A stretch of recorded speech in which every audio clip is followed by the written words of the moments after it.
По 8 дена борба со пожарот, а потоа со горењето на метан и други токсични гасови, вработените во Дрисла денес ги затрупуваат со земја последните 2 џеба на подповршински оган. 6 големи камиони прават непрекинат дотур на земја која се ископува во непосредна близина, а 3 багери ја распределуваат врз последните 2 критични точки. Минатиот вторник околу 15:30 часот изби големиот пожар за кој надлежните тврдат дека беше подметнат, но засега немаат ниту осомничени, ниту приведени.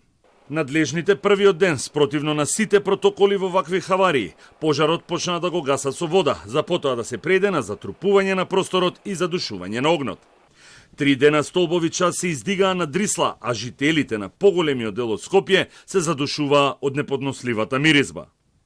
Пристапот до локацијата каде што гореше беше отежнат, бидејќи имаше само една рута, а остатокот беше обкружен со вода, полна со токсични материи, длабока околу 1,5 метар, која во никој случај не би смеела да биде таму, а според надлежните се создала поради несовесно и непланско одлагање на отпадот.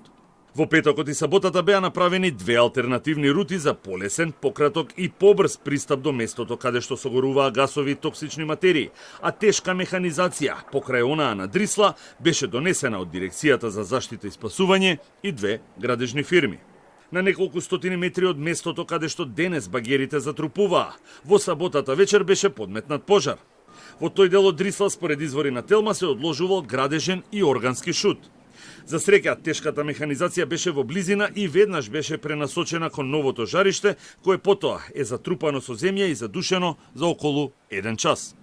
Поради фактот дека депонијата Дрисла нема речиси никакво патролно обезбедување и заштитна ограда и делумен видеонадзор, а за да се намали ризикот од нови подпалувања, МВР постави 24 часовни патроли во делот зад депонијата каде што има шума, а на повисоките точки возила со термални камери за да може да се контролира и штити приодот и ноќе.